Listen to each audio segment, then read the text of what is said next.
Hello, it's me, Bjorn. Before I explain why I'm on a cell phone, and if you're new, this is not normal. And if you are new, hi, welcome. This is a Bjorgen, or it's what I call them. This is a short film to basically give the origin of a character who has been featured or will be featured in the script. This one is for specifically the DC characters Terra-Man and Reach. My versions of them completely different than the comic books in basically every way. I don't know if this is where I would recommend starting if this is your first Bjorn video. Maybe go watch the Suicide Squad ones or the Thunderbolts or something. This is a little more specific and probably slower than. It's not a good introduction, I'll put it that way. I guess it could work. But anyway, so that's what this is. Now let me explain why I look like this. And the deal is, I went to edit, and this is like the night before this is going to premiere. And this isn't a gimmick. This isn't some new gimmick I'm trying out. Like, I do those, but that's not what this is. The deal is, I went into the edit last night. It's like 12:30 the night before this airs, and I'm trying to finish up my edit because I'm lazy and I didn't finish it. And I realized this intro that I was supposed to have filmed, I didn't do it. I guess I thought I had, and I'm too lazy to get my camera equipment and lights and audio all set up, so this is the gimmick now. We're recording this on a cell phone because it's the gimmick now. Let's just go into it. That's the gimmick. No on-screen script this time. It was a really long one, and it would have added like an extra day to the edit. I'm not doing all that, so deal with it. We're going to open on a small farmhouse on the outskirts of a farming town. It looks very Asian, obviously, like tile roofing, maybe some rice fields. We'll go for some, classic look. Text on screen says, Kurigia, Frangistan, 2010. Off in the distance behind the farmhouse, we can see torches and flashlights in the hands of a crowd of people moving towards the home. We see 3 people running away from the farmhouse in the opposite direction of the crowd.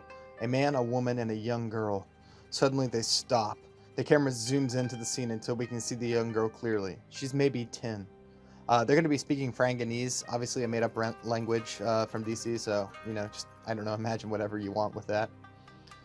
The little girl says, "Why are we running?"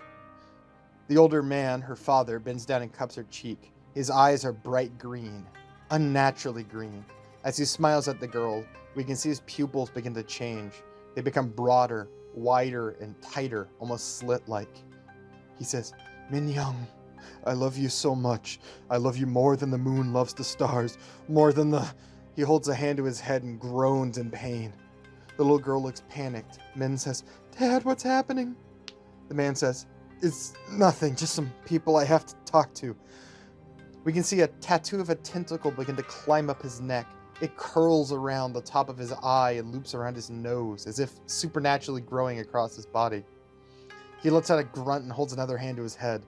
The second tentacle begins to climb up his neck. We can see it squirming its way up, almost like an insect. We can see that they're going up and down his arms as well. He begins to talk in a voice that doesn't sound like his own.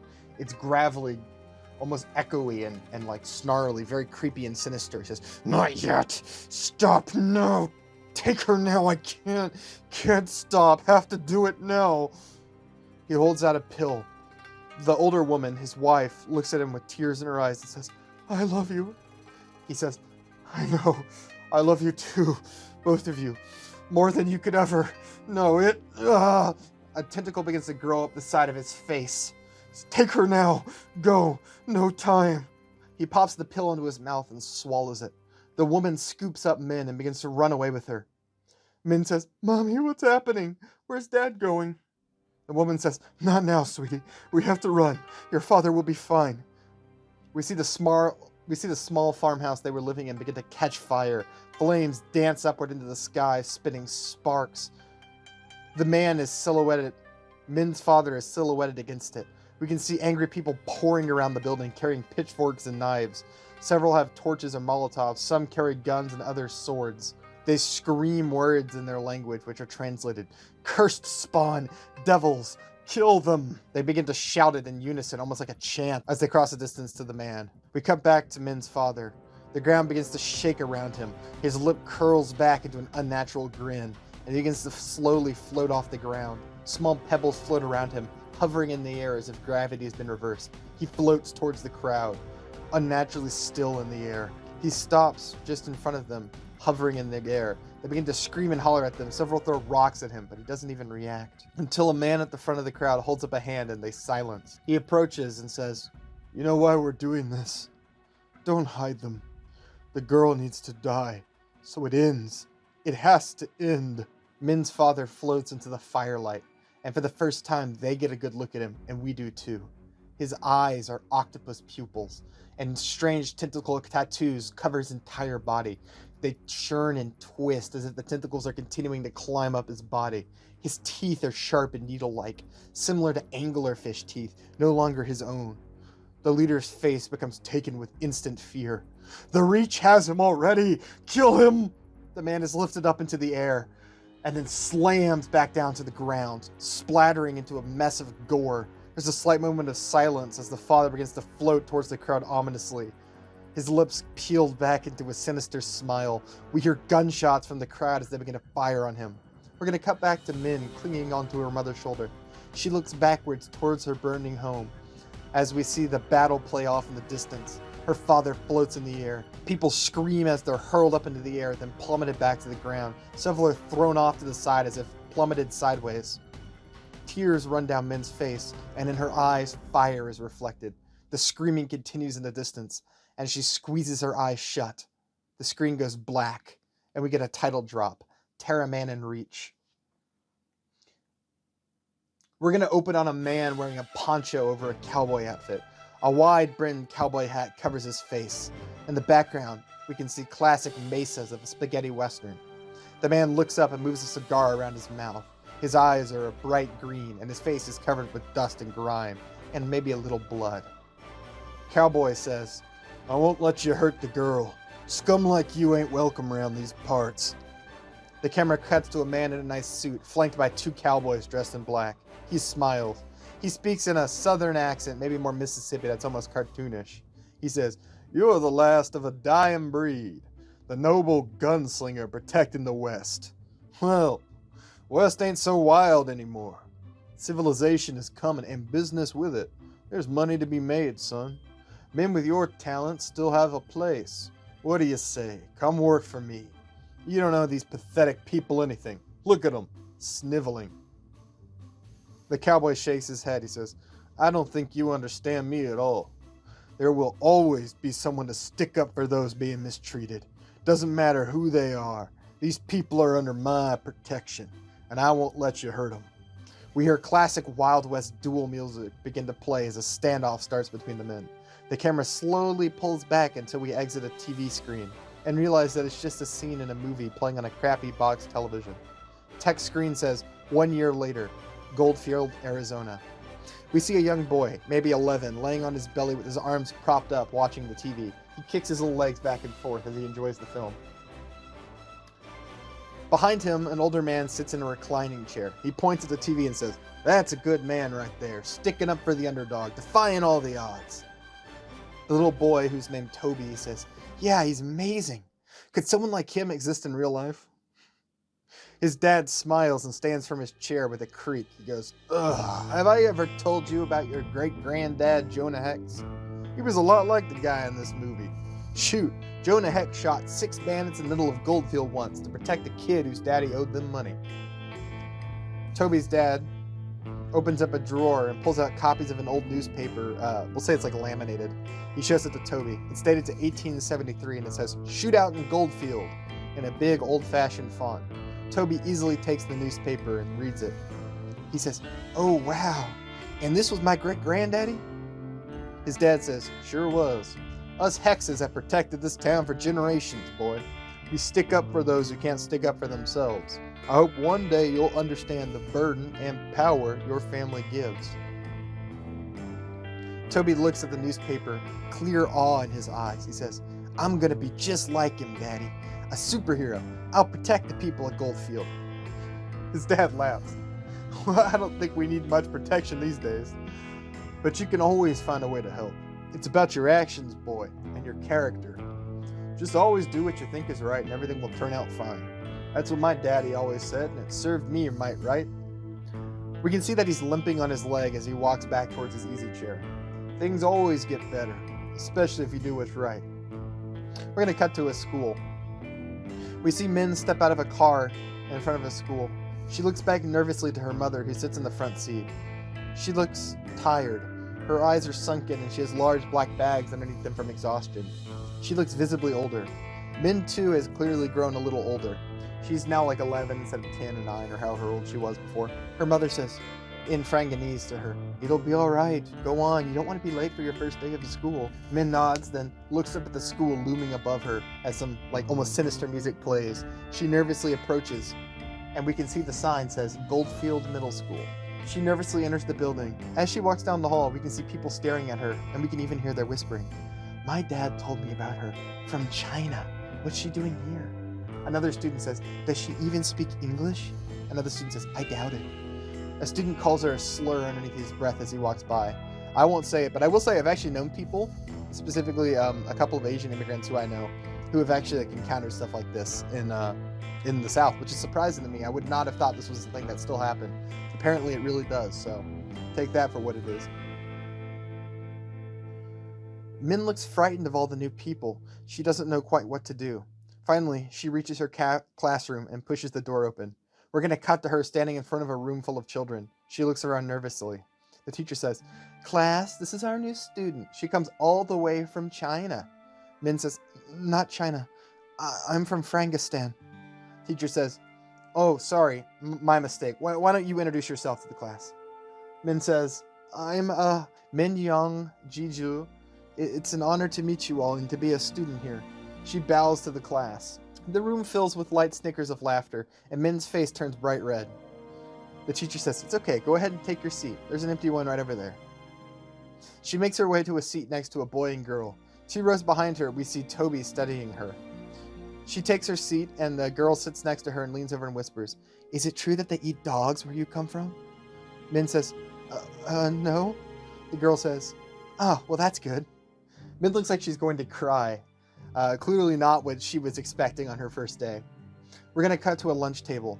We see Min sitting alone at her own table. Groups of people look over at her and laugh to themselves. Several of them are making racist caricatures with their eyes. I want to deliberately frame this, for those who watch my content in general, as a direct comparison to the Mind Boggler short, and that's on purpose. I want to sort of contrast those two situations on purpose. They're very similar, their origins here, basically. Suddenly, someone sits at her table. We hear the chair scoot out, and she looks up to see Toby Heck sitting in front of her. He waves to her lightly, and she says, "What do you want?" Toby says, "Just to sit with you, if that's okay." Min shrugs, avoiding eye contact. She says, "I guess." Toby says, "Hey, sorry about those kids. They're just assholes. They don't mean it. They just don't know better. Their daddies didn't raise them right. Don't worry about it." Min looks confused. She asks, "Why are you being nice to me?" Toby says, "I'm always nice. It's the right thing to do. Plus, you look a little sad. I was hoping I could cheer you up, I bet it's scary being at a new school. I've never had to do it. What was your name? I know you said it in front of the class, but I'll be honest, I didn't quite catch it." He smiles at her affably. She says, "I'm Min Young. You can just call me Min. People here find it easier." Toby says, "Min's a good name. I like it. Tell me about yourself, Min. What's Frangistan like? I've never heard of it before, and I'm curious." He's talking like a million miles a minute to her. We can see that she's trying to process it. Obviously, English is not her first language, so that's a lot. You get kind of an actress who could maybe show that on her face a little bit. She says, "It's a small country. Doesn't really have big cities like America. Very green. Lots of trees. Basically, everything's a jungle there. That's what I found strange here. Everything's dry and dead. It's all yellow." Toby says, "Jungles everywhere. Must be pretty far away. I bet it's beautiful. I've never seen a jungle before, but I always like movies with them, like Tarzan." Min says, "What about you? Where are you from?" Toby says, "Oh, me? I've been here all my life. My family's lived in Goldfield since forever. It's a nice place, but it's in the middle of nowhere. Why'd you leave your home?" Min says, "My dad died, and we weren't really welcome anymore. So my mom found a job here, but I don't know, everything just feels so wrong here. It's just different." Toby says, "Oh, I'm sorry. I know that hurts. My mom died when I was little, but things always get better with enough time, right?" Well, that's what my dad always says anyway. So just think about that, I guess. It's gonna get better. It always gets better. It did for me, and it will for you too. Min says, does it ever stop hurting? Toby shrugs. I guess so. Sometimes I think about my mom and it makes me sad, but that's it. It gets better. I'll swear on it. He smiles at her. Min says, thank you. Toby says, for what? She says, for being so nice to me. You're treating me like I'm normal. My mom treats me like I'm going to break, and the people here just look at me like I'm a freak.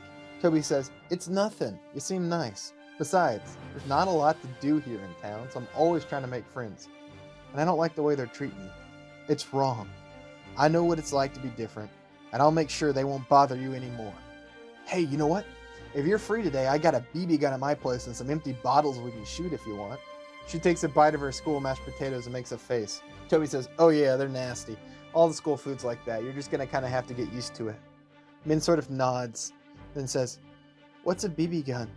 Toby's eyes light up. He says, oh dude, you're gonna love it. I'm the best shot in the school and I can teach you. It's a lot of fun. And says, I'll have to ask my mom, but sure, I guess it sounds like fun. Toby says, oh, I'm Toby, by the way. Toby Hex. We're gonna cut to 6 years later. We see an older Min, in her teens obviously now, pulling back her curtains to look out a window. All she sees is an empty street. She checks her phone, then sighs. Her eyes are drawn back to the table, back to the envelope from Gotham University. She sighs and flops back into her rolly chair. She spins once more, then stops at the desk. She carefully picks up the envelope, studies it again, then opens it reluctantly. She reads the letter, then lets out a little laugh of excitement. We get a shot at the letter that lets us see the word congratulations right at the top. Her excitement quickly turns into a frown. We see her look at a picture of her and older Toby. She's hung over his shoulder and they're laughing. Somewhere, like maybe on a river, I don't know, doing something. She flops back into her roller chair again, then spins once more looking at the ceiling. We see the ceiling fan going around and around. She says, what am I gonna do? We hear a honk outside. Min bounces out of her chair and throws her backpack on and heads out of the door of her room. She floats down the staircase without letting her feet touch the ground. It's clear she's a metahuman, like her father. She reaches the front door and lands on the ground, and quickly leaves her house. We see an old beat-up pickup truck waiting out front for her. An older Toby, also in his teens, sits at the driver's wheel. He says, hop on in. Min says, you're late. Toby says, car trouble. Min says, again? Toby says, well, yes, again. The old steed has seen better days. Min says, yeah, maybe 2 decades ago. He starts to move the car forward, and it lets out a few shuddering noises, rolls to a stop, and begins to smoke. He says, oh shit, come on, not again. He bangs on it, tries to start it, and then sighs, flopping his head back. He hops out of the car and quickly pops the hood, begins to fiddle around and shoves stuff back around in there. Min hangs out the window to talk to him. She says, you want me to come take a look at it? Toby says, I don't need you to save me. I can fix my own damn car. I have to keep some of my dignity. Min says, you have dignity? Toby says, some of it, losing it by the hour. There we go. He closes the hood and returns to his car seat. He turns the key with a smile. It strains, then finally, after the first try, the engine turns over and the car roars to life. He laughs with joy and Min says, hey, look at that, you got it fixed. The car continues to let out billows of smoke as steam as they drive. Eventually, Min just laughs at the absurdity of the situation. Toby looks over at her and says, you can stop laughing. I'm going to have to pay to get that fixed, and I'm already broke. Min says, do they even make parts for cars this old? Toby smiles. Vintage. The car is vintage. And, well, they don't make them anymore, but you can find them if you know where to look. Min looks over at him, incredulous. Oh my god. You're not dumpster diving again, are you? Toby says, no, asshole, I'm not. And again, I never even did it once. Min begins to laugh. That's not what I remember. You remember that science fair thing, right? Toby says, oh, yeah. That was one time, and I did that for you. Min says, I didn't ask you to dig in the trash.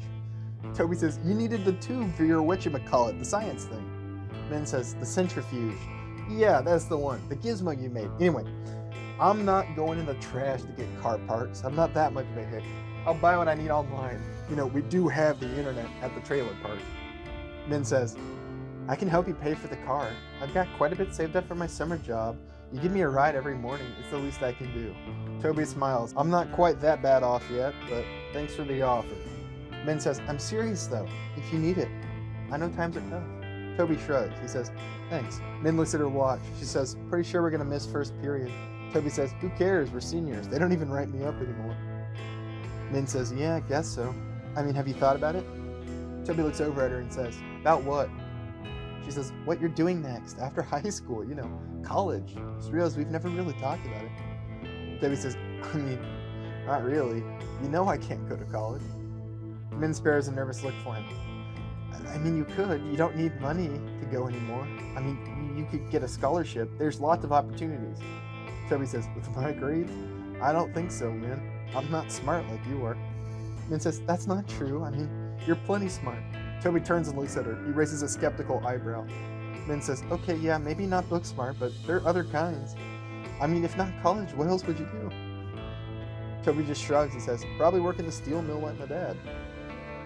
Min says, you don't want something more than that? Toby shrugs. He says, look, the Hexes have always been in Goldfield. My grandfather worked in the mill. My old man did too. Shit, figure it's like a family tradition. And so it's always waiting for me.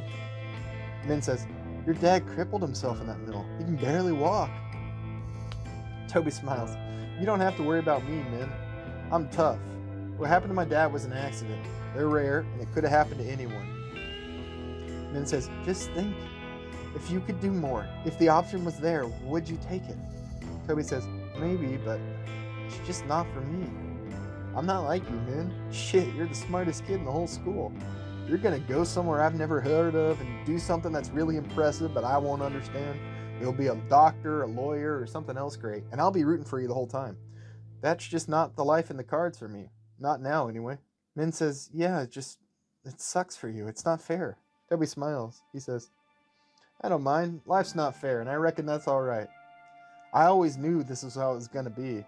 Can't be disappointed with what you were never going to have, right? We see them drive by a massive steel mill. It looms over the town. However, something's different today. There's a crowd of people gathered outside the building. Many of them are angry. Several are shouting. Min says, what is this? Toby says, I don't know. Nothing good. You mind? She shakes her head. He pulls the car over and hops out. He walks up to the first worker he can find. Hey, what's going on? The worker says, they're closing the damn mill. Toby says, what? The mill worker says, yeah, they told us over the phone and now they've locked the place up. They're saying they're closing it for good, moving production out of the U.S. Toby looks shocked. They can't do that. Mill worker says, apparently they can. I mean, without the mill worker says, yeah, kid, it's gonna be bad. Toby walks back to the car and hops inside.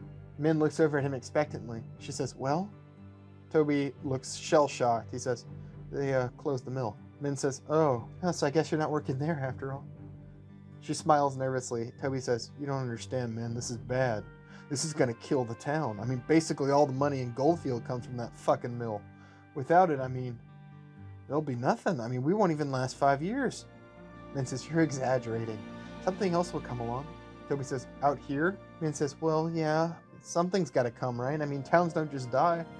Toby says, they do. Southville up north lost a car plant a couple years ago. They didn't even open up the school there last year. Not enough kids. The place is basically a ghost town now. Min says, that was Southview, not here. I mean, it was smaller, right? Goldfield isn't the same situation. Something will come. It always gets better, right? This is just the rough spot. Toby says, yeah, you're right. It's going to work out. It always gets better. Someone will buy the mill or something else will come, right? Min says, exactly. We're going to see a montage of the two of them as time passes. We see Toby and Min hanging out, driving to school, watching a movie. They're bowling in one section. We see their car break down a couple more times. Once we see Toby working on it, another time we see Min trying to fix it. We see Min sitting on a workbench while Toby fiddles with an old motorcycle. We can just kind of see the passage of time. Maybe the seasons even change. Until finally, we cut to a shot of Toby. He's driving home by himself after dropping Min off, and he sees nothing but for sale signs on houses. Everyone's moving away. He pulls up to his trailer and walks inside the door. He sees his father, who's sitting on the TV. He's sitting in his easy chair, his crippled leg laid to the side, watching the TV. Some Western is playing or something. Toby comes in and pauses the TV. His father looks up at him and says, I was watching that. Toby says, the town is dying, Dad, and no one seems to care. You know, he leans in conspiratorially, with what we could do, we could save it. You know, they say the Hex family has protected this place for generations. I could help them. You know, we're different, Dad. We have powers. I could use mine, just like Jonah Hex or Granddad. His dad looks at him and says, "You know it ain't times like that no more. No one rides around fighting down bad guys in Goldfield. There's nothing you can do about it. It's economic, son. Everything has its time, and maybe it's our town's time. Maybe we should just let it go gracefully." Shit, Goldfield had a good run. Toby looks shocked. He says, "You don't mean that." "No, I won't accept that. There's nothing graceful about it. It's a murder for money. As long as they make a bit of money, who gives a fuck if these people lose their jobs and homes? Someone should do something. Someone who can. Someone like us." His father shakes his head. "You're so goddamn naive, boy. What are you gonna do? This ain't the kind of problem you can shoot. Listen to me. You do something stupid like that and it can ruin your life. You know about my half-brother. He did something stupid with his powers and look where he ended up. He's still in Belle Reve to this day. Look, I know we've butted heads on this, but please just think. Nothing good will come of doing what you're talking about." Toby says, "Everyone's always thinking, all the damn time. They think about all the things they can't do, all the reasons they shouldn't do something, and nothing happens. The steel mill closes, ships our jobs overseas, but everyone's too goddamn busy thinking about what else we have to lose. And when they lose that too, then they do a bit more thinking about what else they could lose. When do we draw the line? When do we stop thinking and start acting? I can help them. How can I not when I have the power to save them?" In his anger, Toby bumps over a shelf in the corner of the house. A folder falls and scatters pictures across the ground. A photo of an X-ray lands right on the top. Toby picks it up and looks at it. It's a skull and clearly shows some tumors. Toby looks up at his father. All the anger in his voice gone, replaced with concern. "Dad, what's this?" His dad says, "Well, Toby, I was going to tell you, I just couldn't find the right way. Remember those headaches I've been getting? Well, I went to the doctor like you've been wanting me to. It's brain cancer. Terminal. I don't got a lot of time, and well, I guess it seems right I'd die with this town. There's some kind of poetry in that." Toby shakes his head. "Town's not going to die, and neither are you. We can fight this. I can get you a doctor, one of the good ones from the city." His dad says, "There's no fight in this one, boy. Even if I could afford one of them fancy doctors, there's no point. Doc told it to me straight. No fixing this. No point in even doing chemo." Toby says, "How much time?" He's beginning to cry. His dad shrugs. "A month, maybe. Maybe more if I'm lucky." "I'm sorry, boy. I'm really, really sorry." He begins to cry. Toby says, "There's got to be a way. There's always something, right? Min was telling me about some new cancer treatment they're trying in Central City. We could get a hold of it. Or something else. Shit, there's got to be something, right?" He's beginning to sob. His dad says, "No, boy. I don't want to die like that. All hopped up on chemicals and not myself. I just want to go on my terms. I'll fight this on my own, and I'll either win or I'll die like a hex. On my feet, fighting. Just promise me something, Toby. Don't do something stupid, even when I'm gone. You can't save the world, kid. I remember what it was like to be your age with our gifts. The temptation is there, but from experience, nothing good comes of it." Toby just nods. He says, "This isn't fair." His dad says, "Oh, son, life's not often fair. But that's okay. That's what makes it worth it. That's what makes it beautiful. I'll get to see your mom this way. And we'll wait for you there." We're going to see Toby sitting on Min's bed looking up at the ceiling. Min's sitting in a chair next to him looking at him. She says, "God, Toby, I'm sorry." Toby shakes his head. "I'm not convinced. Hexes are strong. That's all. I think he could pull through." Min nods her head. Yeah, it could happen. I know some stories. My friend's aunt, she survived cancer like this. It happens. Toby shakes his head. "Yeah, it happens. I'm not gonna let the town die either. I've been thinking, Min. I've been reading about Kickstarters, you know? I figure we could start one, try to raise some money from the city or a little extra from locals here and try to get enough money to pay some of these steel workers. Maybe even reopen the steel mill or something. I don't know. Just something." Min smiles. She says, "That's a good idea, Toby. You should try it." He nods his head. "Yeah, I think I will." She smiles lightly. We're going to cut to Toby working on a computer. It's a really shitty looking computer. Like I'll say, I used to have a really crappy old desktop in around the same time this is set, like 2010. And so we'll say it's something kind of like that. It's a really crappy Goodwill computer, basically. He starts a Kickstarter on the or whatever they had in like 2015. I think Kickstarter was a thing back then. We'll see him campaign for it. We'll do a time lapse. We see him launch the Kickstarter. He smiles with pride and, hope. There's hope in his eyes. He walks into the living room and finds his father on the floor. Toby's eyes grow wide and he immediately runs to his dad's side. He flips him over, but it's clear. He's dead.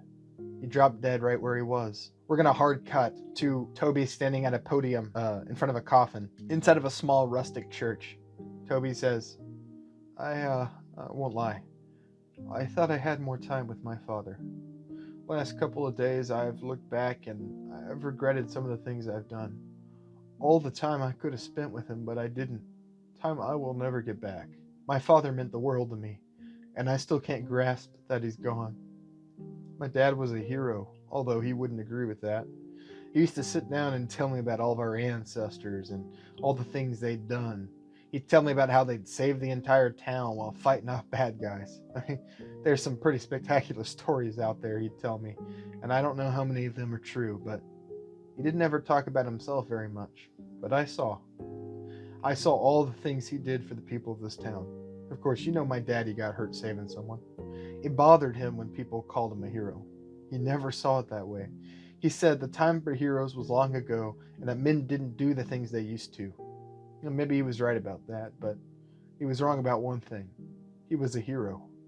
And it makes me sad he could never see it. When my mom died, he raised me on his own while working a hard job. He did everything he could to give me a chance and a good life. So when you come up here to pay your last respects to him, I want you to remember him as he was, as I saw him. My father was a hero, even if he'd never say so. Thank you all for coming. It means a lot.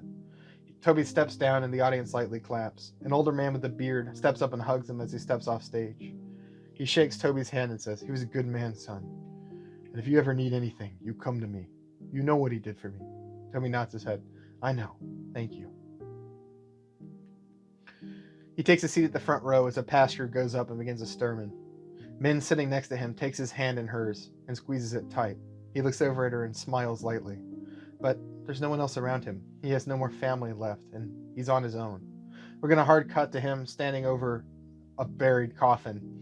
They're sort of lowering it into the ground. I don't know what you call that with the two straps. Toby stands over the coffin in the grave and just looks. He holds out his hand and drops a handful of dirt onto the coffin. We're going to cut from the dirt smashing against the coffin lid to a rock hitting the water. Another rock comes flying by, skipping across the water. The camera moves back until we see Toby. He's sitting at a river, throwing rocks into the water. We see Min walk up behind him. She looks nervous. She says, "I thought I might find you here. Been looking for you all over. You didn't show up to school last week and I couldn't find you at home. I'm worried about you." Toby says, "Yeah, I'm sorry. I should have texted you. I just wanted to be alone." Min smiles and says, "But that's not really a good idea now, is it?" Toby shakes his head. "No, you're probably right." Min sits next to him. Toby says, "It wasn't supposed to be like this." He throws another rock into the river and it skips a few times. He says, "I've lost almost everything. My future, my dad, my town. It is not supposed to be like this." Min says, "Do you remember the first day we met?" Toby nods. She says, "I'll be honest with you. That was one of the worst days of my life, Which is saying something, because I've had some pretty bad ones. At least it was until you showed up. Do you remember what you told me that day?" Toby nods his head. He says, "Yeah." She says, "I just lost my dad and my home. I was in a place I didn't know, and people were being so cruel to me I couldn't believe it. And then you walked right up to me and told me it was going to get better, that it always gets better eventually. You said the hurt never goes away, but it hurts a little less with time. And you were right. It got better. You were a wise kid, Toby smiles. "So I've been told." Min says, "I know it sucks right now, Toby, and I'm so sorry for all of this. You're a really good guy, and you don't deserve this. And I know how it feels. I know exactly how bad it hurts. But I promise you it's gonna get better. It always gets better. It ain't over yet. You're not alone. You've got me and lots of other people, and we're not going anywhere. The town ain't gone yet. You've got the fundraiser still. Who knows? Maybe we'll save the town yet." Toby says, "John Lester, the guy who lived across the street from me. He packed up and left. His family's been here for 6 generations. I've been trying to be optimistic, really trying, and hoping things are going to get better, but it's just so hard to see how they could right now, man. She says, I know. She hugs him and he cries onto her shoulder. We're going to cut to Toby's trailer. We see him enter the front door. His eyes are red from crying. He enters the room and stares at his father's chair. Empty. It hurts him. But he moves on. He turns on his little computer and navigates to his GoFundMe or his Kickstarter. 500 out of 20,000 asked for. It's not enough. He wanders over to a drawer and opens it. It's full of VHS tapes. He rifles through them before pulling out one of the tapes. It's a movie called Dirt and Blood. It's written in a Western font. Toby puts it in and sits down in his chair. We see a select few scenes from the film. Gunshots and gunfights. General cowboy movie stuff. Toby looks over at his father's chair and it's empty again. And then we finally see a complete scene with dialogue. A cowboy stands in the middle of a vault filled with gold. Another man stands next to him. He's dressed in the garb of a pastor. Pastor says, "We ain't supposed to be stealing. It's a sin, you know." The cowboy says, "Calm down, Pastor. If we don't take this money, people are gonna die. You remember when Jesus flipped over the tax man's table? Well, this is a more roundabout way of that." The pastor says, "Jesus said to follow the laws of the land. I don't think robbing a bank is that." The cowboy says, "Maybe not, Father, but there comes a time when a man has to take justice into his own hands, regardless of the law, if it's what's right." The camera slowly pans to Toby's face. You can see the moment the idea strikes him, the very moment that's going to define him, the moment he decides to become Terra-Man. The cowboy says, "You see, Father, this is Terra Nova, the West. Unexplored land, and it should be free. This money will save the town. They can come take it from us if they can. That's the nature of this place. Lawlessness is what gives it its beauty. It gives us the power to save everyone." Toby leans forward in his chair. He whispers the words like a mantra. "Man of that Terra Nova." We hear the song "The Loser" begin to play as a montage begins. We see Toby trying on several pieces of clothes. He tries on different cowboy hats. We see him shooting bottles in his backyard. Every shot is perfect. He never misses, even as he runs. Finally, he tries on an outfit that matches. It's perfect. The Terra-Man costume. He applies a black mask over his eyes, like one of those Lone Ranger masks. I think you guys know the ones. They're very iconically Western. We see him in front of an old bank with his old beat-up truck. It's clearly in a different town. Eventually, we see him in the full Terra-Man costume, a mismatched bit of various Western clothes and odd, bizarre colors, including a poncho over the top of his shoulders, like the man with no name. It completes the look with a bandana that goes over his nose and the mask over his eyes. He looks at himself in the mirror and says, "Put the money in the bag, and no one gets hurt. I'm not looking to kill anyone." He takes out his revolver and spins it around. "But I might if you make me." No, that's not right. We're going to cut and now see that Terra-Man's wearing a different hat and poncho over his shoulders. This time it's bright red, contrasting the brown of the outfit and hat. Terra-Man looks up and down at himself, then smiles. He says, "Who am I? I'm a man who's taken justice into his own hands. The people out here are dying, and they cry for help. I'm a man of that new West, what they call Terra Nova. You can call me Terra-Man." He smiles and goes, "Oh yeah, that's it." We're going to see Toby on a cell phone. Or we're going to see Toby on a phone. He says, "Yeah, look, Mrs. Marshall, I'm feeling pretty under the weather today." He fake coughs a couple times. The woman on the other end says, "Wow, that does sound pretty severe." Toby says, "Yeah, it's pretty bad.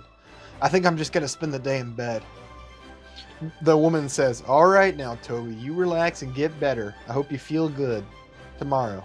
Toby says, "Thank you." We're going to cut to the school office. One of the office ladies looks up from her computer and says, "Who was that?" Mrs. Marshall says, "Oh, that's just Toby Hex. He's pretending to be sick to play hooky. Probably still upset over his father." The other office worker says, "Well, bless his heart. He's a good boy." We're going to smash cut to Toby's new motorcycle pulling up in front of a bank. He's got the plates removed. He steps off the motorcycle in his full Terra-Man outfit. He kicks down the nightstand with a boot and then slowly approaches the bank. He slowly slips the mask over his face and smiling as he does. We're going to cut to Goldfield High School. We see Min sitting in class. The spot next to her is empty. She keeps looking over at it nervously. She frowns. We're going to cut back to a bank and see the doors kick open. We hear a Western stinger and see Toby standing in the doorway in the full Terra-Man outfit. Everyone in the building looks at him. One of the guards reaches for his gun and Terra-Man shoots him a look. I wouldn't do that. Wouldn't be good for your health. The guy pulls his gun out and Terra-Man twirls his own before firing. He knocks the gun right out of the guard's hand by shooting it with a bullet. Everyone screams and Terra-Man points his gun upwards and fires. He says, I'm afraid this is a robbery, folks. And now, no one has to get hurt, and that's a promise. But I'm going to be taking money out of this joint. So everyone on the ground now. People begin to get on the ground as he approaches the front desk. He gives a speech. I'm a man of that new West, what they call Terra Nova. You can call me Terra-Man. I need you to put the money in the bag for me, and don't try to call anyone. That would make this much more difficult for everyone. Look, I know your protocol, so give me the money and do it quickly. She begins to fill the bag quickly. She hands it over to him shaking. He says, look, I would leave some with you as a tip, but I know you couldn't keep it. Thank you, and I'm sorry if I scared you. You're going to be all right. He takes the bag and turns to leave the bank. Again, he says, and when they ask who did this, tell them it was that man of the New West, that Terra Nova. Tell them it was Terra-Man. We're going to hear Terra-Man's theme play triumphantly as he exits the bank with the money in hand to get on his motorcycle and make his escape. Shortly after he leaves, we see the police pull up surrounding the bank. Terra-Man rockets down the highway on his motorcycle and lets out a howl of victory with the money in his hand. We're going to see a shot of a bag of money sitting in front of a house. A man opens the door and looks up inside and looks at it confused. We recognize him as the guy from the funeral, the one who knew Toby's dad. He looks down at the bag and notices a letter. He opens it and it says, a gift for you from Terra-Man. We're going to see a montage put to the song Money, Money, Money by ABBA. It's going to be a montage of Terra-Man just doing multiple robberies. He's going to be doing them all in very unique ways. Always in his little outfit, always saying his little spiel. We're going to see kind of money like rain around him. More and more people are going to end up with money on their porch. We'll sort of see all the montage. We'll see newspapers like, who is Terra-Man? And stuff like, cowboy-themed villain wreaks havoc across the Midwest, across the southern United States, things like that. I think we'll also see shots of Min noticing that Toby is around less and less. She's kind of worried about him, clearly. We won't see him in school and just different shots like that. People are speculating about Terra-Man. We see funny themed Terra-Man posters around the school. And then finally, we're going to see Min and Toby together at, I think his house would work best, whatever, in his trailer. Min says, you know, you've been acting weird lately. Toby says, yeah, sorry, just had a lot on my mind recently. You know how it is. She says, yeah, you know you can talk to me about it. Toby says, it's nothing, just being spacey as usual. Min says, are you normally spacey? Toby says, oh, yeah, I space all the time. We got that dance tonight, right? You know, the Halloween one. Who you going as? Min says, I don't know. I figure I'll just take a bunch of my mom's old Franganese stuff and put it on. I'll be like an Asian demon or something. How about you? Toby says, I'm going as Terra-Man. He smiles. Min says, yeah, you and half the town. We're going to cut back to the school. We see Min playing volleyball at the gym. She angrily slams the ball into another girl, then huffs off the court. She throws a towel over her neck and sits next to another girl. Her name is Claire. She's a friend of Min's. Claire says, hey, Min. Min says, hi, Claire. Claire says, you were looking pretty angry on the court out there. Is something bothering you? Min says, kinda. You mind if I bother you with a question? Claire says, sure. Min says, do you know if Toby's dating someone? Like, are there any rumors or anything? Claire just laughs. Toby Heck's dating someone? Not likely. Aren't you two practically married? Min says, we're not even dating. You know that. Claire says, could have fooled me. What makes you think he has a girlfriend? She says, I don't know. He's been distant, acting odd too. I feel like he's hiding something. I just don't know what. Claire says, his dad died a couple months ago. He's probably just depressed. I know something you could do that would cheer him right up. She hits her with a little, like, sinister smile and says, I already told you, we're not like that. Claire shrugs and says, maybe you should be. I mean, come on, you're clearly in love with him. Min says, I'm not in... Claire cuts her off. Oh, Min, don't lie to me. You light up like a Christmas tree every time he enters the room. Jesus, I don't know how he hasn't noticed yet. Min starts blushing. She says, okay, maybe I have a little bit of a thing for him. Claire says, so tell him. Maybe he's distant because he feels the same and he's just trying to hide his love for you. Min says, or he doesn't. I don't know, what if I'm wrong? And he doesn't feel the same way. I mean, it could wreck what we got, and I like what I have with him.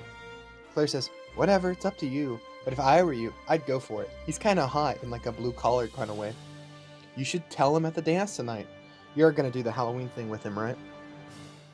Min says, yeah, I am. You think he'll say yes? Claire says, I mean, I'm not psychic, Min, but yeah, probably. He clearly likes you.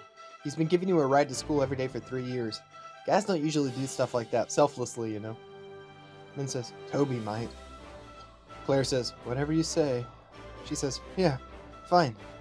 I'll tell him. Tonight. Claire says, that a girl. We're going to hear the song Hey Lover play as Min and Toby each get ready for their big evening. It's clear that Toby is planning to rob another bank before the Halloween dance. We see each of them looking in the mirrors. Min says, I need to tell you something, and it's important. We're going to cut to Toby. I need you to put the money in the bag, he says, pointing a gun towards his mirror. Min says, I think I've always felt this way. I love you, Toby. Oh, God, man, it's not that hard. Just tell him how you feel. Tell him earnestly. Toby, I love you. See, you can do it. To a mirror. Toby says, you tell him Terra-Man is taking what belongs to those in need. No, tell him Terra-Man is bringing justice for those in need. Yeah, that's better. We're going to cut back to Min. She carefully begins to do her makeup in her mirror. She applies blue mascara and eyeliner. She straightens her hair, making sure it looks very shiny. We see Toby. He carefully begins to apply black eye paint. He places his eye mask and looks into the mirror. He says, Terra-Man, all dramatically. We're going to cut to Min. She carefully places on an Oni mask that covers her lower half face. It's like wood, something her mother had. She ties her hair up nice and in a complicated way. We can see that she's wearing a long, flowing, tight blue dress. She smiles beneath the mask. Looking at herself in the mirror, she says, let's see you reject this, Toby Hex. She sends a message to Toby. It says, you're still coming tonight, right? We're going to cut to Toby. He slides his bandana mask on and puts his cowboy hat on. He says to the mirror, you got this, Toby. One last time. His phone dings, and he picks it up. He reads Min's text and smiles. He says, I'll be there, in a text back. We're going to cut to outside of a bank immediately. We see Terra-Man pull up on his motorcycle. He kicks the stand on it and hops off it. He's in his full outfit. He marches right up to the bank, kicking the door open as he enters. People all turn to look at him. Several of them are wearing like costumes or little pieces of a costume. It's clearly Halloween. Toby says, now I know it's Halloween, but I'm afraid this isn't a costume. In fact, this is a robbery. The name's Terra-Man, and I'll be taking your money in the name of justice. Now everyone on the floor. People scream and fall to the floor. We see Terra-Man approach the counter. He says, sorry about this, but I'm going to need you to put the money in the bag for me. Don't worry, no one's going to get hurt, and I promise it's going to a good cause. The woman takes the bag and begins to stuff money into it. As Terra-Man watches her, we hear a rush of wind and a crackle of electricity. The camera wheels around to reveal the Flash standing in the middle of the bank, looking around awkwardly. He says, oh, I seem to have come at a bad time, and here I was just looking to make a withdrawal. Terra-Man's eyes go wide. He wheels around and twirls his gun out of his holster in a fluid motion. He levels it right at the Flash's head. Flash steps back and says, whoa, don't tell me I accidentally time traveled again. Well, no, this doesn't look like the Wild West, except you. So what's the deal, Clint Eastwood? Terra-Man's eyes grow wide as he eyes the Flash. He looks nervous immediately, scared. This wasn't supposed to happen. Terra-Man says, I'm Terra-Man. The Flash says, right, and this here appears to be a stick-up, he says, kind of doing a southern accent. I'm guessing you're the cowboy who's been robbing every bank from here to Star City, huh? Terra-Man says, you're not supposed to be here. You're supposed to only stay in Central City. Flash says, I'm 100 times faster than a bullet train, gunslinger. The world's my jurisdiction. Call it bad luck, but today's your last stand. I'm challenging you to a duel at noon. The Flash sort of laughs to himself at his own bad joke.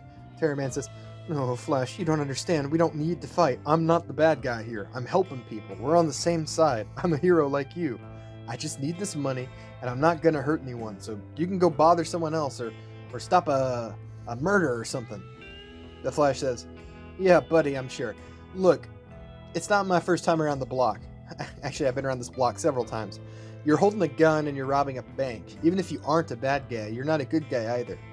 What you're doing is a crime and it's wrong. Someone could get hurt. So I'm taking you in, but I can help you too. I'll tell you what, if you come quietly, I'll put in a good word for you. That can go a long way.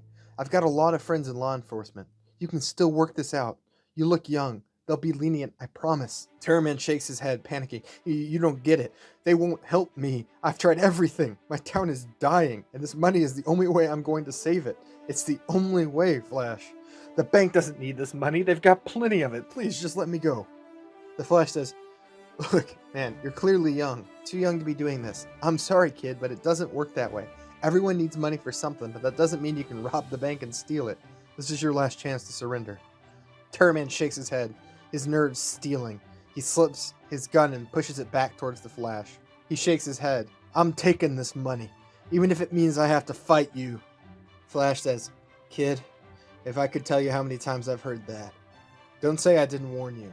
The Flash shoots forward and Terra-Man throws himself to the side in a roll. The Flash rushes by Terra-Man, then pivots, turning to chase him now that he's moved. Terra-Man whips up his pistol and fires. The Flash dodges out of the way by shifting his head to the side, but the bullet grazes his cheek, drawing a small amount of blood. At the same time, the Flash's fist catches Terra-Man's face. Both of them are sent back. They each stand back up and look at each other, facing each other down again. They both look surprised. Terra-Man says, I missed. The Flash says, you grazed me. You're fast. You a metahuman? Terra-Man nods. He says, you're also fast. The Flash says, yeah, that's sort of my shtick. You're wasting your talents on crime, kid. You could go places. Terra-Man says, you're wasting yours on me. I'm doing the right thing. The Flash says, I don't think so. We're going to cut to the Halloween dance. We see Min in her costume arrive at the dance. We see a large dance floor filled with people moving around. Half of them are dressed like cowboys. Claire approaches Min. She says, Min, you made it. Damn, girl, you look good. That's going to work for sure. Min says, yeah, about that. Have you seen Toby yet? Claire says, no, I don't think he's here yet, but I'll let you know if I see him. And perk up. Sound confident. You got this. She laughs and then goes back to the dance floor. We're going to cut to a bank, back to the bank fight.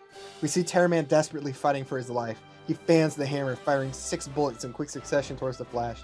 The Flash zips from side to side, then pops up holding 2 smoking bullets in his fingers. He mimes smoking a cigarette, then flicks the bullets away. He says, listen, kid, it's been great, but it's time to stop. It's Halloween and I got a lot of bad guys to catch tonight. I'm worried you're going to hurt someone firing bullets around like that, and neither of us wants that. Terra-Man says, I won't let you take me.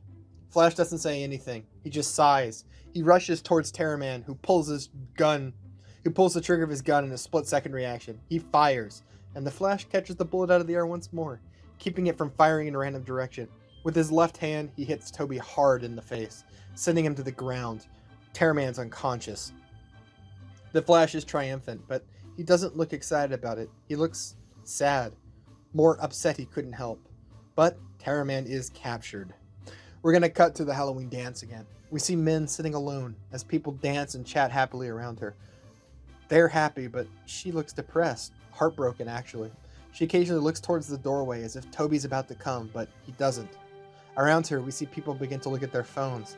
There's dinging and texts being sent and murmuring, but she doesn't even notice. She only has eyes from the door.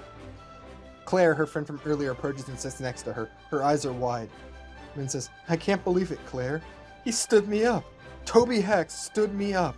I can't believe it. I mean, this is humiliating. Claire says, yeah, about that. You should look at this. She hands Min her phone. We see a video of a live news report. The headlines say, Terra-Man captured by the Flash. A woman appears in a, news lady outfit, and she begins to give the spiel. That's right, folks. We have official confirmation that the super criminal known as Terra-Man, who's been terrorizing banks all across the South, has been apprehended by the Flash in a dramatic encounter. We're still waiting for footage of that, but we do have confirmation of Terra-Man's identity released to us by the Central City Police Department. Terra-Man has been identified by the department as Toby Hex, a native of Goldfield, Arizona. Her co-host, a man, laughs. Goldfield? That's about on brand. Should anyone really be surprised? The host says, well, Mr. Heck is looking at 20 to 60 in prison for armed robbery. His co-host says, ouch, at least they aren't hanging him at noon. They both laugh to each other as the news report moves on to a story about the Flash. To a new story about Superman. Min looks up. Her face is pale. She says, what the fuck? Claire nervously says, on the bright side, I don't think Toby had a girlfriend after all. We're going to cut to another news report. We see the anchor say, breaking news. Today is the final day in the court hearing for Toby Hex, known as Terra-Man. Yesterday, his lawyer made his final statements in an attempt to sway the jury. We'll take a look at that now. We see a lawyer standing in front of an audience of jury. He speaks directly to them as Terra-Man looks nervous in the background. You've heard a lot of stories today, no doubt, but I want you to remember the man behind the alleged crimes. Toby Hex genuinely believed he was doing what was best for his community, and the evidence shows it. He felt backed into a corner, and who can blame him? His personal diary even points out that he never intended to hurt anyone. He had no ill will. And with his metahuman ability, he would certainly have control over something like that. Backed into a corner and feeling he had no one he can turn to, who can blame him for what he did? He never hurt anyone. He didn't keep the money for himself. He gave it back to the community. And what I want you to do, jury, is ask yourself, who is the real victim here and who is the criminal? Should we punish a man for trying to save his town, or should we show leniency? These are the questions you have to ask. We're going to come back to the news story. This story has become quite the local sensation, with many supporting Terra-Man as a Robin Hood figure, while others claim he's a cold-blooded killer. Will the court show leniency like the defense is arguing, or will we see a conviction?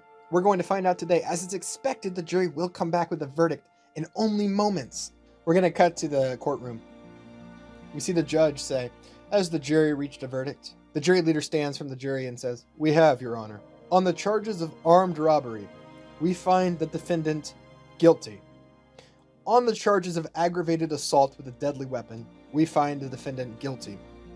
And lastly, on the charges of reckless use of metahuman abilities, we find the defendant guilty."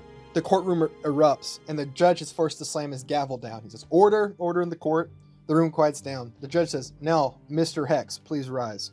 Toby stands solemnly. Behind him, we can see Min looking terrified. She's heartbroken. The judge says, "I received a letter from the Flash in your favor. He said you were just a kid trying to do the right thing and that you regret your actions. However, throughout this trial, you have shown no sign of remorse for your crimes, and even advocated before this very court that you believe what you did was right. I am, however, inclined to factor in your young age to the sentence. I remember being young, and I remember making mistakes. Therefore, the court hereby sentences you to 20 years in federal prison with a chance of parole in 5 years. Due to the dangerous nature of your metahuman abilities and recommendations from experts on the subject, it is the decision of this court that you will be housed in Iron Heights Penitentiary, where your powers can better be managed. Your sentence will begin immediately." He slams down his gavel, and Toby slumps into his chair. Min begins to cry behind him. Toby glances at her, tears in his own eyes, and says, "I'm sorry, Min." Two cops pull him out of his seat and begin to walk him out of the courtroom. We see a shot of Toby in a prison transport vehicle. He's in a yellow jumpsuit now. Above him, the Iron Heights sign looms and the prison behind it. It's raining outside, and we can see lightning curling in the distance. He's pulled out of the van and sat into a line of people in the rain. We'll probably see a couple of cameos for some B-list Flash villains, whoever you want, just like Toyman or something, whatever you're imagining. They're led through the rain into the prison. Several men come out carrying metahuman collars. One of them stops in front of Toby. He says, "Name and powers." Toby says, "Toby Hex. Perfect reflexes and accuracy with firearms." The guard nods and checks something on a sheet of paper. He yells out, "Non-destructive, no collar needed. Send him to General Pop." Another guard pulls Toby away. He leads him down through the main thoroughfare of the prison as we hear whooping and whistling from the prisoners. Eventually, they lead Toby Hex into a cell. It's got a bunk bed, and on the top bunk, we can see Hellgrammet, a half-insect, half-human who's a villain from DC Comics. If you're curious about him, you can look him up and see what he looks like. The guard says, "Hey, creepy crawly, got a new roommate." Hellgrammet says, "I do have eyes, you know." The guard says, "Yeah, 8 of them." Hellgrammet says, "Oh, that's real funny. I've never heard that one before. Good one." The guard pushes Toby into the cell, then walks off. Hellgrammet says, "Fucking asshole," and flips him off as he walks away. "I'm not a spider. Spider's got 8 eyes." He turns his insect-like head to look at Toby. "Jesus, what are you, 18? Toby says, 17, actually. Hellgrammet says, "Oh yeah, they tried you as an adult, huh? That sucks, kid. What's your name?" Toby says, "Toby Hex." Hellgrammet says, "I'm Hellgrammet. You can call me Roderick." Toby says, "You're a metahuman too?" "Yeah, what gave it away?" The insect-like man smiles. "I'm just yanking your chain, kid. Look, there's some weird people in here. Dangerous weird people. Pedos. I'm talking about pedos. Metahuman pedos, technically. So basically, I wouldn't advertise that you're underage. Toby says, oh, noted.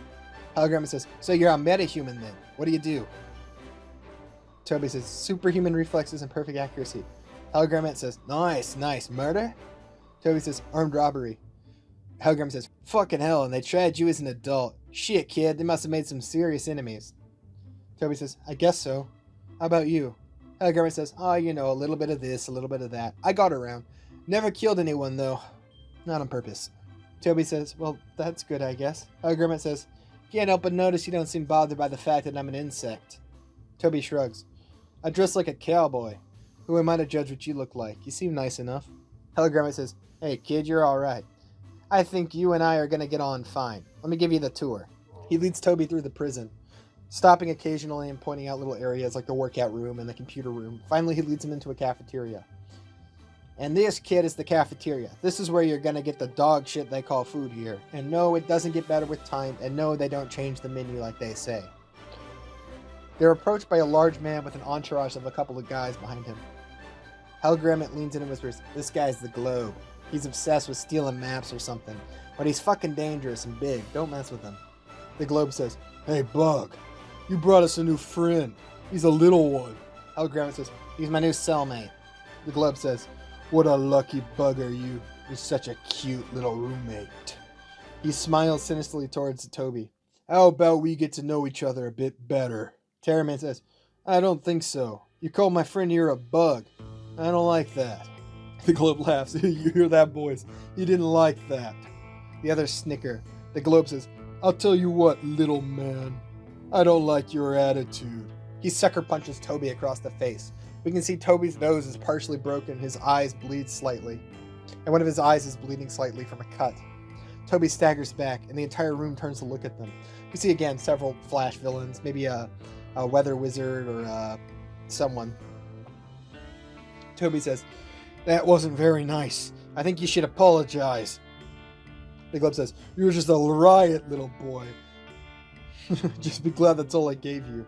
He says, I asked you to apologize. You called my friend a bug, and I didn't like it.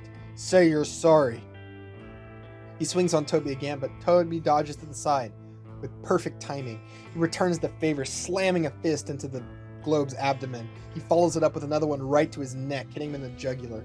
The monstrous man is staggered back, and Toby follows up. He punches him again and again, 3 times across his face, hard. Toby's knuckles bleed from the impact. Finally, he hits him one more time in the lower gut. The big guy vomits. Toby says, say you're sorry. Nicholas says, I'm sorry. Toby says, thank you. It doesn't hurt to be polite. Don't be an asshole next time. Toby gets off him and walks out of the cafeteria with Hellgrammet following behind him. He says, Jesus, kid, that was badass. Thank you. Toby says, don't worry about it. They say you're supposed to beat up the biggest guy on your first day, right? Hellgrammet laughs. He isn't the biggest guy here, but you sent a message. I don't think anyone's going to mess with you. As they walk down the halls, a guard walks up to Toby. Toby Hex, you got a visitor. Toby says, can I clean up first? He gestures to his bloody nose. The guy says, no. Toby says, great, that's real helpful. Guard shrugs. I don't get paid to be helpful. This way, follow me. He follows the guard down the hall, leaving behind Hellgrammet in the hallway. Terra-Man sits down in front of the glass window thing that we always see in these movies. And we see on the other side, it's obviously Min. She looks, tired, basically. Terra-Man says, Min? She says, oh my god, Toby, what happened to your face? Toby says, you should have seen the other guy. Min says, it's not a joke, Toby. What happened? He says, I'm fine. Honestly, it's just a little bit of hazing. I'm tougher than these guys in here. Min says, I don't like it when you lie to me. He says, then let's say I'm not. Min says, how have you been? How are things? Toby says, I'm fine, Min. Really, it's alright. My roommate's pretty cool. He's, a bug, but that's interesting at least. Min looks confused. She says, a bug? Toby says, oh, yeah, he's like a half human, half bug. He's actually pretty nice. It's, something, I guess. He smiles. She says, why didn't you tell me?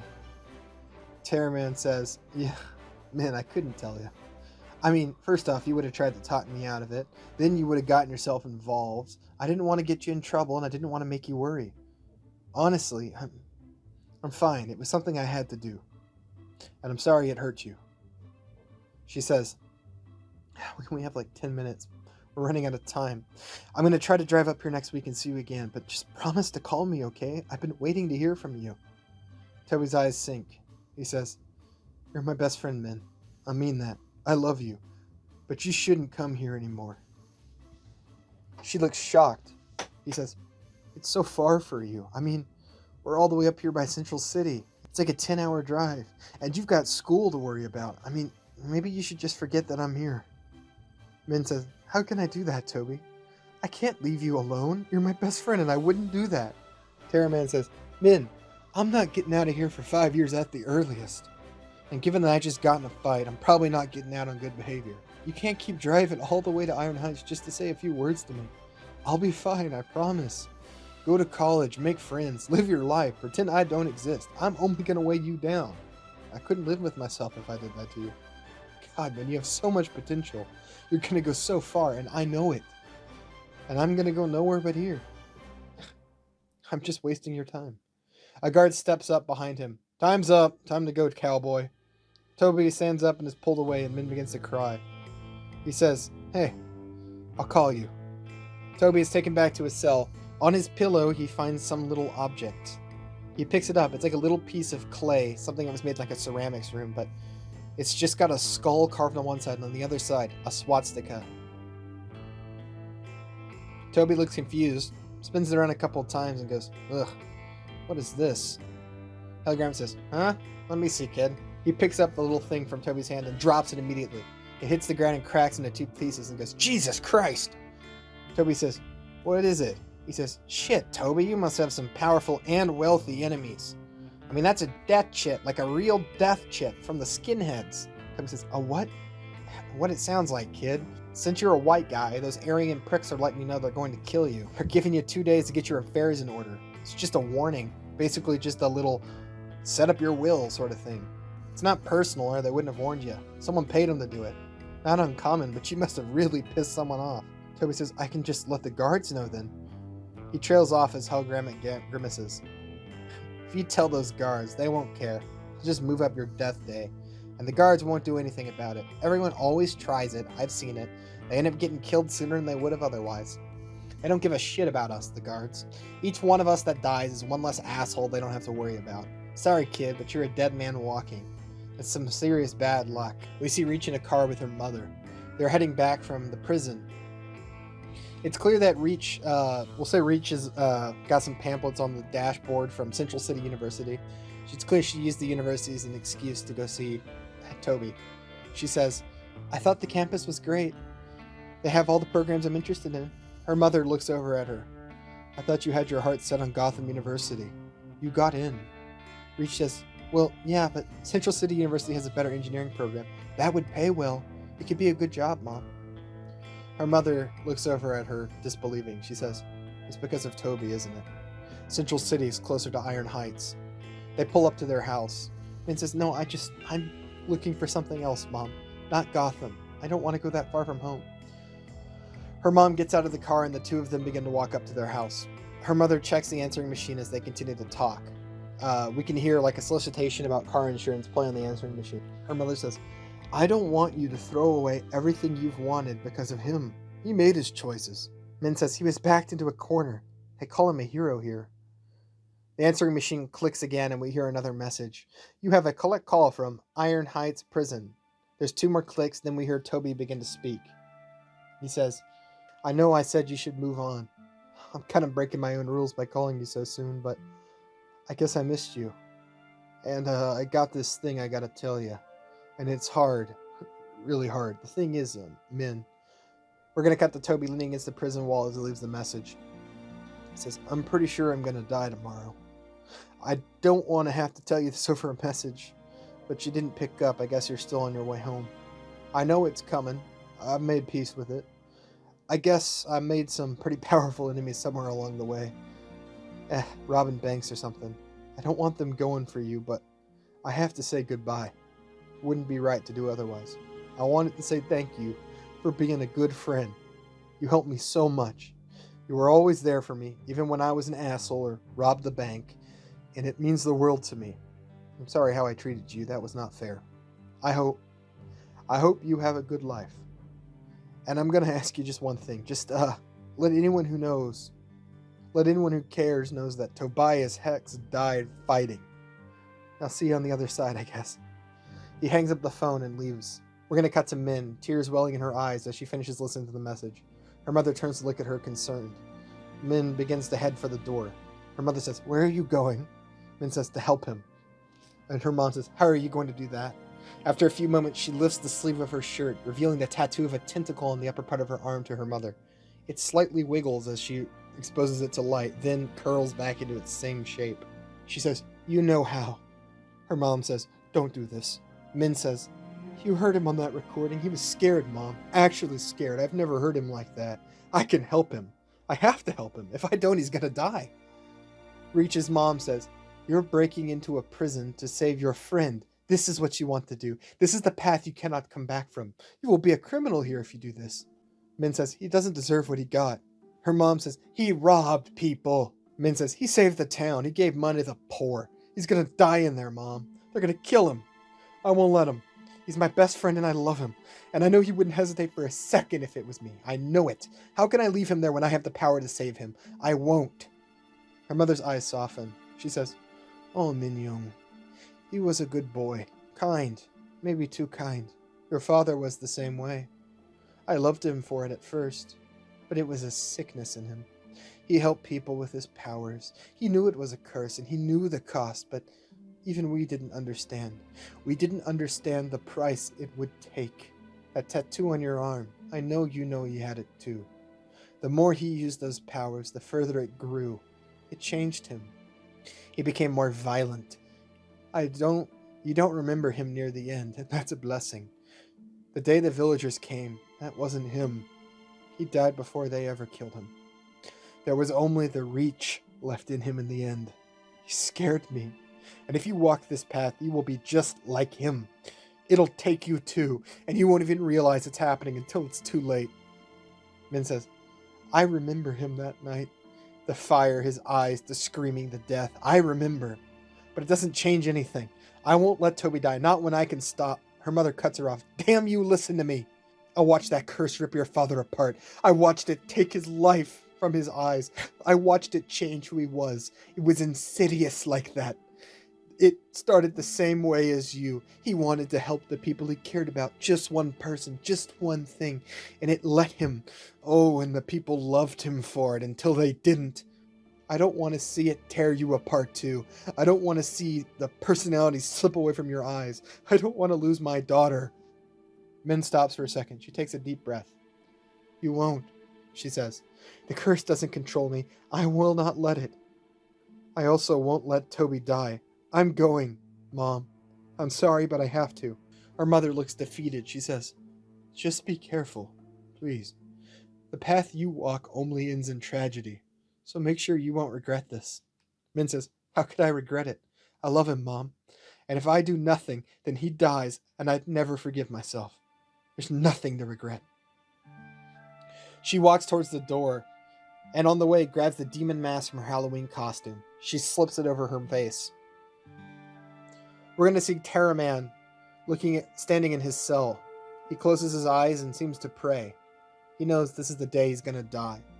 He holds his head up high, proud, confident, and walks down his cell. As he leaves the cell, we hear the song The Recap by the Dead South begin to play. The way this song works is it starts very slow, and then it slowly builds up to a more energetic bit. So we're going to listen to the slow, solemn bit as he walks down the prison walls. As he goes, we see skinheads slip out of cells to follow him. He knows they're there, but he doesn't care. We see 8, 9 of them, 10. Each of them has really nasty stuff on their heads. I can't really describe what these guys look like because of YouTube, but you can sort of use your imagination, right? Finally, they reach the bathroom. Terra-Man stops and turns around to face them. Each of the skinheads looks him down. They smile. Toby smiles back slightly. They say, "Sorry, kid. You look right, but, Your name came up on our list. Someone paid really well to kill you, kid. And nothing to be done about it, but we'll try to make it quick, if you let us. Toby says, the thing is, I know what y'all are. He points to the swastika tattooed on one of their foreheads. I'm a man of that New West, that Terra Nova. You can call me Terra-Man. And the thing is, Terra-Man can't abide no goddamn villain from World War II. Sorry, YouTube censorship. And you pricks right here are some sons of bitches who I'm gonna put in the dirt. Because Terra-Man is gonna protect the people from men like you. The skinheads all turn to look at each other, then laugh. One of them pulls a shiv, then another. Soon we see 5 or 6 shivs all pulled. They rush Toby. Toby strikes a standoff pose as they approach. Then the fight begins.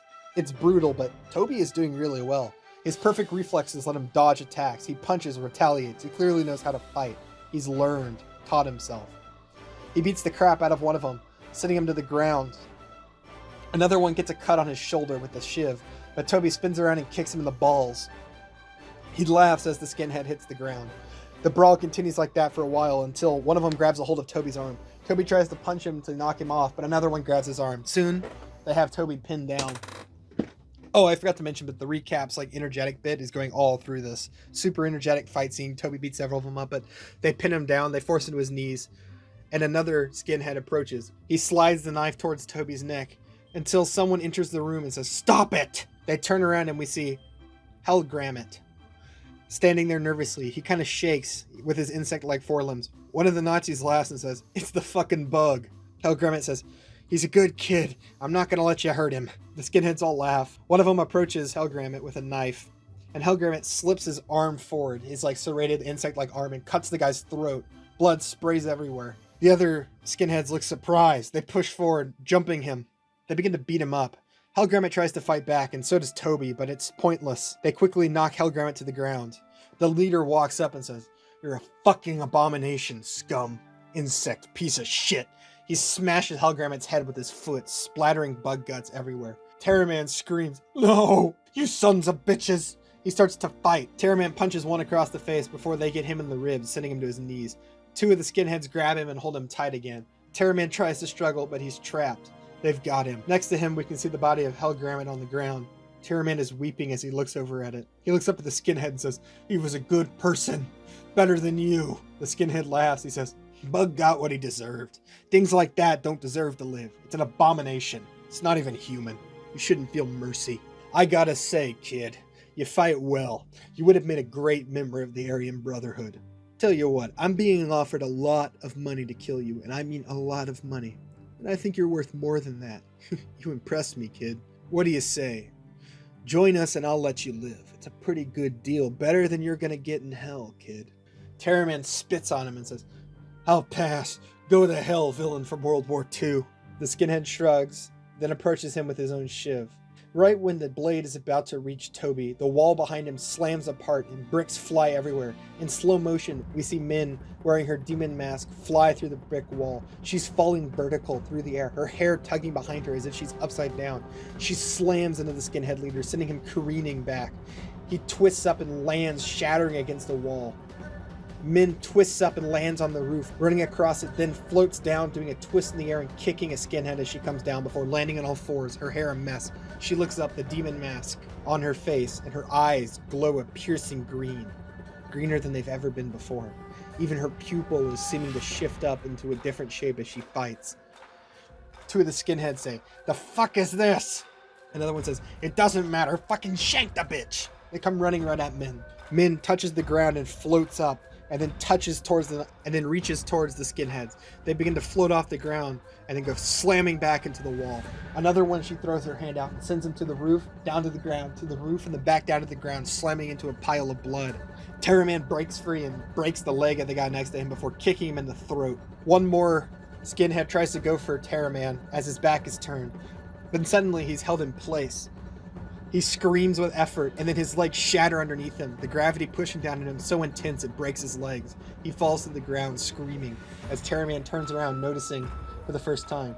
They're all gone, knocked out, dead, or worse. Terra-Man turns and looks at her and says, "Thank you."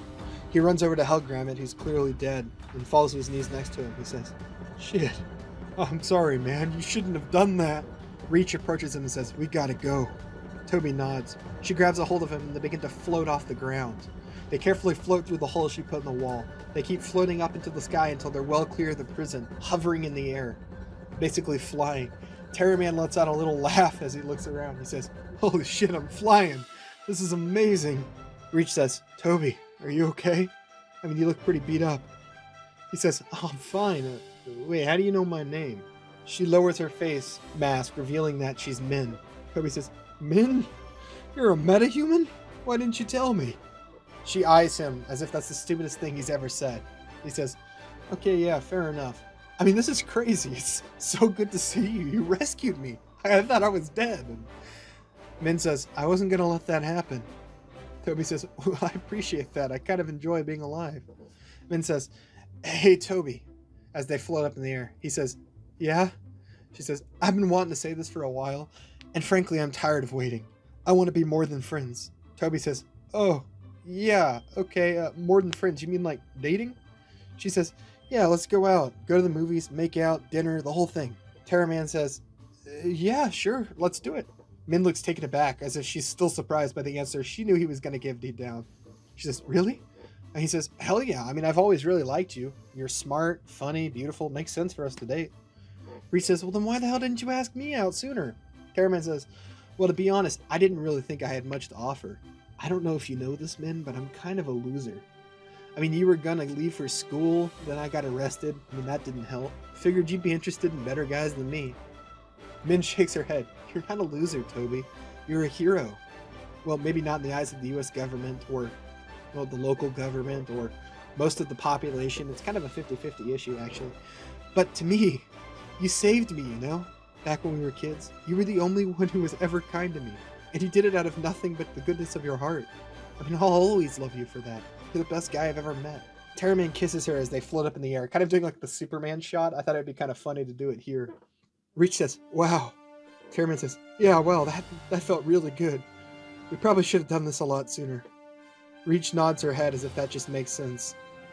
He happens to look down towards the ground, which is very far below him, then nervously looks back up. He says, hey, Min. She says, yeah? He says, how do we get down? Min says, oh, we kind of fall. Then we just kind of stop as we go down, sort of jerking up and down until we reach the bottom. That's how I always do it. Terra-Man nods and says, yeah, maybe let's just float up here a little bit longer then. I'm not so sure I'm ready for that. Min says, sure. As they talk, we notice a smaller tentacle growing out of the side of Reach's tattoo. It grows slightly longer, curling just up her arm. The song Bus Stop by the Hollies begins to play. The camera zooms out until it's just a portrait shot of the two hanging in the air. Safe, escaping prison, Terra-Man and Reach, teaming up at last, the sort of origin for those two characters being together.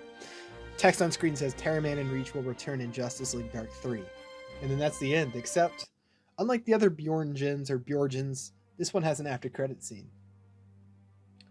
We're going to see a room surrounded by arcane symbols. Strange glowing books float in the center of the room. A woman sits in front of a glowing crystal ball with a veil over her face. We can see clouds swirling inside the crystal ball. A phone next to her rings, and she quickly picks it up and holds it up to her ear. She says, what is it?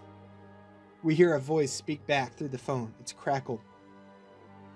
The voice says, look, it's about your cowboy. I put the hit on him. He's gone. Escaped Ironhide prison. He's actually quite the news story. And he killed the skinheads I paid to murder him. The woman says, what do you mean Terra-Man escaped? The guy says, listen, lady, you pay us well, but for the life of me, I don't know why you care about this cowboy. I mean, he's a joke. He only got out of Iron Heights because apparently he has a metahuman friend who broke him out. Is it really worth the effort to keep going after him now? I mean, he's out of prison. It's going to cost a lot more to get him. The woman says, he has to die. Trust me on this. If he doesn't, there will be problems for everyone. Serious problems. The voice over the phone says, whatever you say, lady. As long as you've got the money, we'll kill your kid. We'll watch for him. He can't stay hidden for too long. And when he pops up, we'll kill him. Shit. He dresses like a cowboy and declares his name everywhere he goes. It can't be that hard to find him. The woman says, make sure you do. There is much writing on it. Guy says, lady, I'm a professional. My word is good. I've killed supervillains and superheroes before. The gunslinger's as good as dead. The woman says, he better be. She hangs up. We see her fingers move along the crystal ball that swirls in front of her. As she tickles the edges of it with her fingertips, images come into view. We see the world burning, strange creatures devouring men across a huge battlefield, a triangular portal seeping green energy at the center of the world. And at the center of all of the chaos, we see Toby Hex, dressed as Terra-Man, smiling. The woman's breathing becomes labored, and she seems panicked. The camera pans around to reveal what's beneath the veil. The person there, Lilith Clay. Lilith doesn't look like how we remember her. An ugly scar runs across her face and throat, a little souvenir from her time in the employment of Nightshade. But she is alive. Alive, and after Toby Hex. Ooh, wow, that sure was something, huh? Still on my cell phone, still doing that gimmick. I want to look at like the bottom of the couch. It's like the bottom of it. There's more of it down there. Y'all have never seen that part of the couch. And then there's the rest of the green screen. I meant, not a green screen. Yeah, like and subscribe for this quality content. I'll remember to record my fucking intro next time. Bye bye, y'all.